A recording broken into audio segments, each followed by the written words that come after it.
Was he holding on to the blade directly at the end there? By pushing the sword into the scabbard, how will it get damaged though? The katana is the best sword in the world. The katana is made from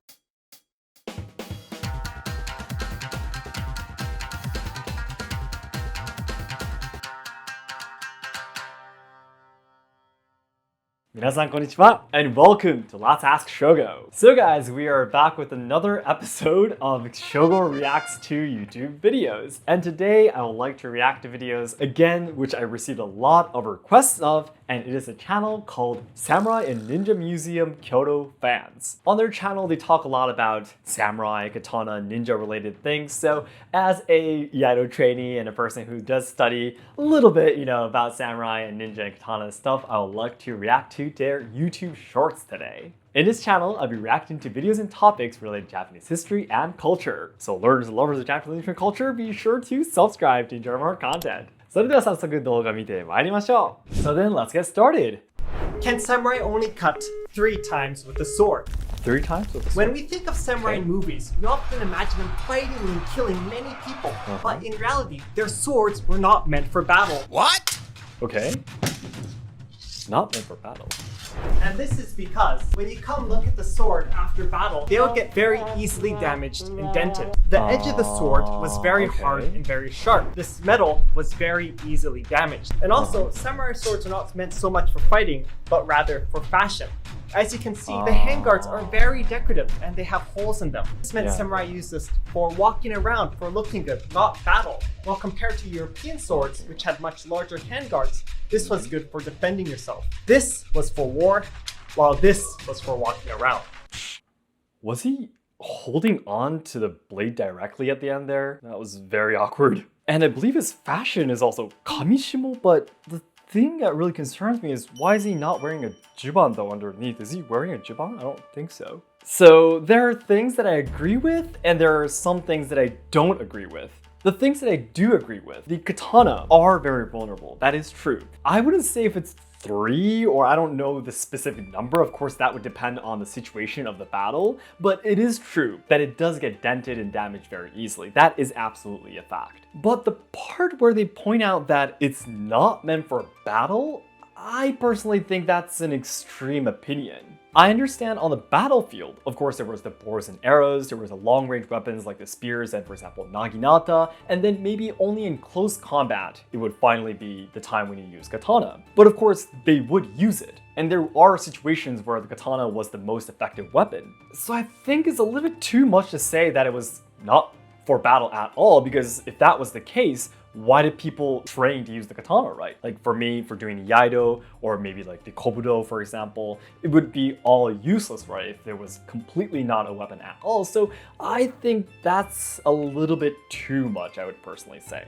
And about the fashion, that is true as well. For example, during the Edo period, when it became peaceful, these katana were basically symbols of the samurai carried around to prove that they were samurai. It was the long uchi katana and also the shorter wakizashi that was carried around. And because it was so peaceful and no one actually had wars going on anymore, they did turn into something more decorative, for fashion and such. But again, there could have been occasions where they would use it. So was it just only for fashion? I would say that would be a no, personally. And sorry, this is not about the content of the video, but the sword fight that they do with the swords is really awkward as well. I don't know why they're clanging each other's swords with one hand. I don't know what kind of situation that is, but yeah, that was a little bit awkward too. And also they are like showing their katana as an example of how the katana will get damaged and dented, but you need to keep in mind that this is probably just a replica katana, because a real blade, a real katana would definitely not be dented or damaged in the same way. And also, by the way, at the end, I think he mentioned that the tsuba, the handguards, are, for example, for fashion because they have a lot of holes in them.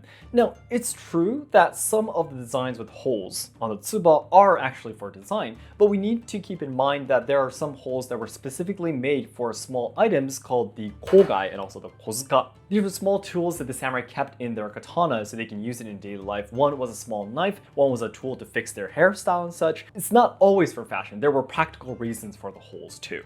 And also his last statement saying that the longsword was for war and the katana was for walking around. I kind of understand what he's trying to say here, but we do need to keep in mind that even in the times of war, even before the peaceful Edo period, the samurai did always carry the katana with them, with their armor and such. In a way, it was for war. They needed it. I mean, the samurai wouldn't carry around a heavy sword that they never would ever use in any situation, right? So there was a meaning for them to carry the katana around. So saying that the katana was just for walking around, I wouldn't 100% agree with that opinion personally. Let's move on to the next video then. Here are some taboos to avoid so that you don't insult the sword or samurai culture. A very popular thing to do is to pose with the sword like this. In doing so, the blade is being pushed down inside of the scabbard. This causes damage to the blade. Another very popular photo is during wedding, and a photo with a sword means to cut the ties. Not recommended for a wedding. When displaying the sword, there are also a lot of important rules. At this point, the sharp edge is facing down. This damages the cutting edge. It should always be facing up. The other important detail is the handle should point to the left. This is a sign that the samurai wants peace. Even though this sword is the correct way up, it is still wrong. A sword should not be displayed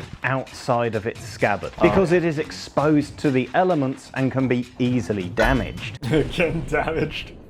The sword can get damaged so easily. There's so much damage being done to it. You know, I made a couple of videos in my channel too talking about taboos with katana. And I have also pointed out the fact that you should not use your katana like a cane when you're, for example, trying to stand up or when you're standing. But the reasons I introduced was because it's disrespectful to the katana. And what he explained, I definitely need a little bit more information to understand what he means. Because by pushing the sword into the scabbard, how will it get damaged though? Because once it's stuck here, there's no way it can go any further into the scabbard than this. And no matter how much you push, unless the tsuba or the habaki breaks or something. So I personally think the bigger concern would be the kojiri. Putting this on the ground means that you're going to be hitting the ground like this, right? So I would be more concerned about the kojiri than the inside of the blade. And also about the second thing where he explains that taking pictures with a katana for a wedding is inappropriate. I personally have never actually heard of anyone holding on to a long katana for pictures. But one thing I was a little bit concerned about was that he explained that the katana is meant to break ties. Now that isn't completely false, but in Japan though, the katana represents more of, for example, cutting through to your future or, breaking evil spirits or all these kind of positive things too. And that's why the hanayome, the bride, would bring a kaiken to the wedding too, which is a very short katana that they would have on their kimono for the wedding. This kaiken was to express the readiness for the woman who was going to be getting married to a samurai, that she is willing to protect her own self in emergencies or even commit seppuku if she needed. And another culture that represents katana is related to good luck is the makura katana I once introduced in my YouTube shorts. Basically, it's called the pillow katana, but it's a katana that you would put by the futon, or the bed of the people who are lost, so the katana will protect their souls as they go to heaven. So of course, I think in many cultures, a sword can represent bad things like cutting ties and all that kind of stuff, but I personally feel that would be stronger in China, whereas in Japan, I think the katana will represent more good things, for good fortune or better luck. I've heard before that that's one of the reasons why, even though China also has a very rich sword culture, it's not as famous as the katana and how it is famous all over the world. And also about displaying the katana, everything he said is correct. If you handle on this side, on the right side, because the samurai were all forced to be right-handed, it would be much easier to pull this sword out. So if you want peace, you want the katana to be on this side, so it's a little bit more difficult to draw the katana out, representing that you're not willing to fight the person who has visited your house and such. But also another really important point is that basically for the uchikatana or the wakizashi,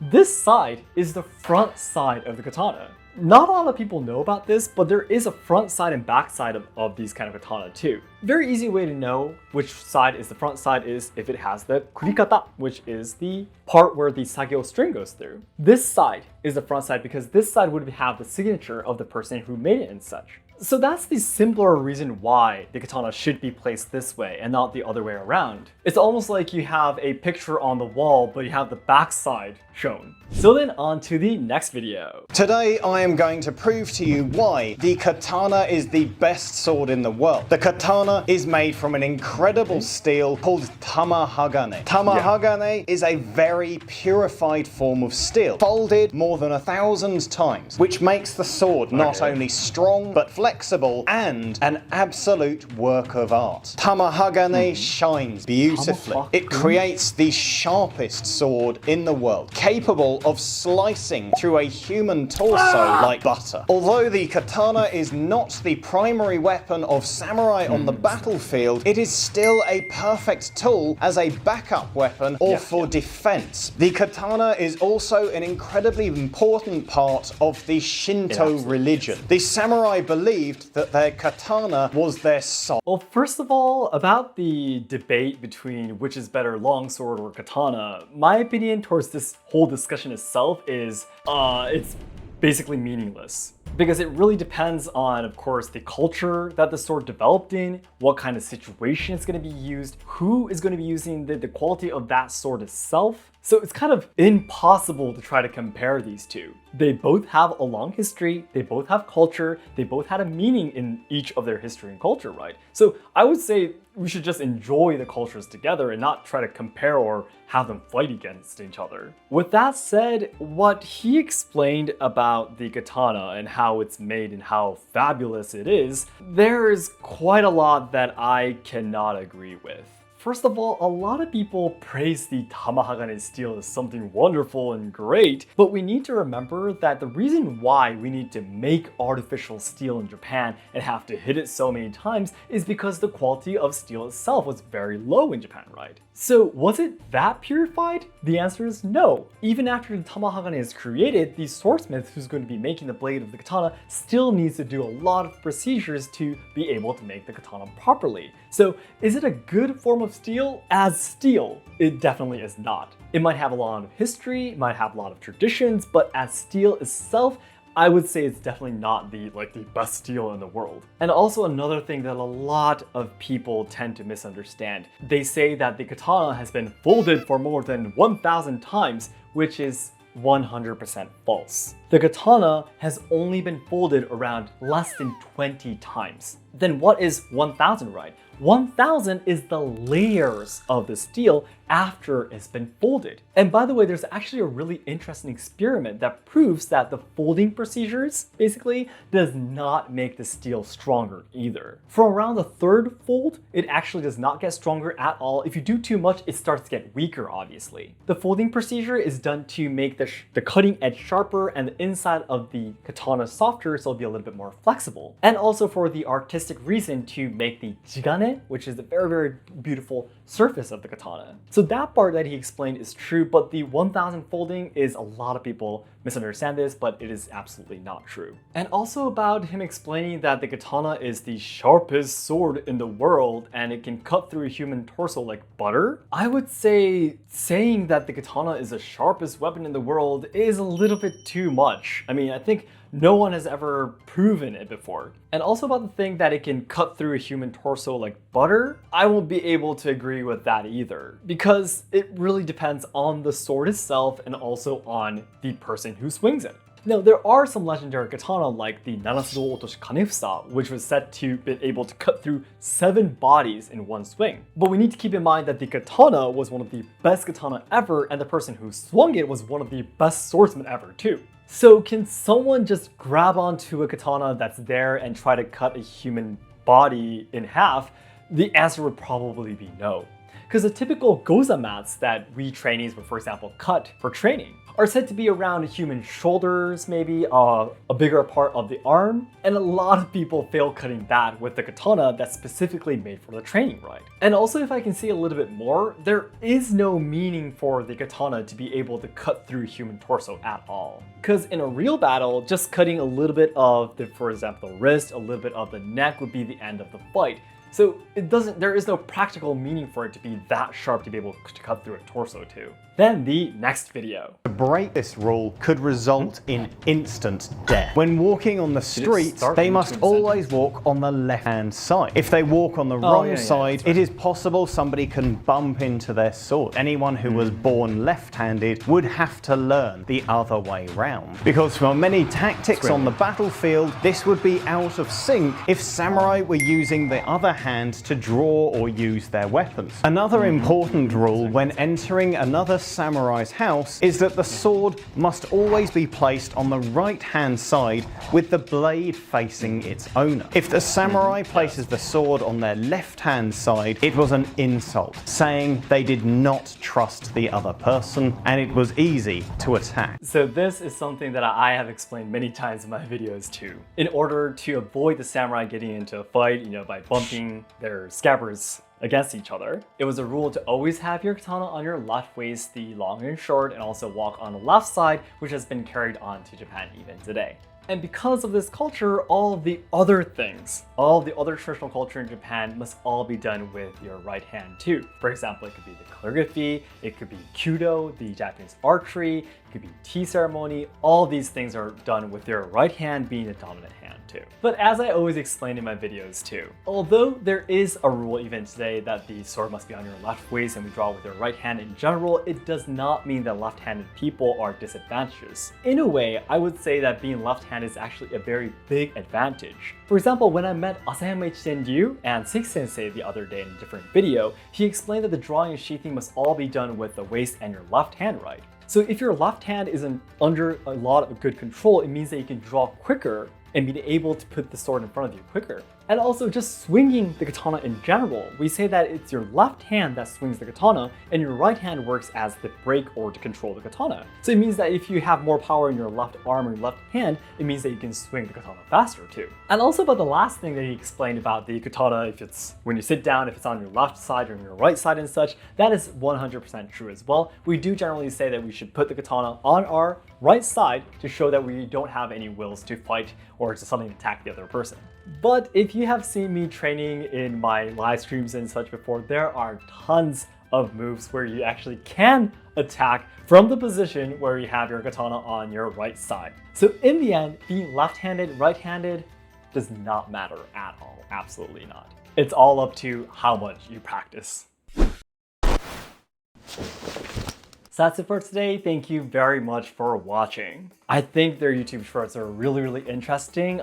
There are a lot of content that I have never made before. So if you're interested in learning about samurai and ninja and katana related stuff, it'd be great if you can check out their channel too. And there were a lot of things that I said about my opinions and such, but again, as I always say, I'm just one mere trainee in Kyoto in Japan. So the answers that I explained to you guys is definitely not an absolute answer, not at all. So if you're interested, please do more studying on your own, do more research. And if you find any opinions that are different, or if you have different beliefs towards the things that I explained, please feel free to let me know in the comments. It'd be great if we can deepen our knowledge together. And by the way, before we end, I have a Ko-fi page which is really close to a Patreon page, like a donation platform. And right now I'm raising money to buy my very first real bamboo shakuhachi. And also on our Suzuki page, which is a merchandise page, we are selling goods that are limited only till the end of 2022. So I hope you can check out these two pages as well. And I'll see you in my next video. 皆さんどうもありがとうございました. Thank you so much for your time, guys. Hope you have a nice day. Bye bye.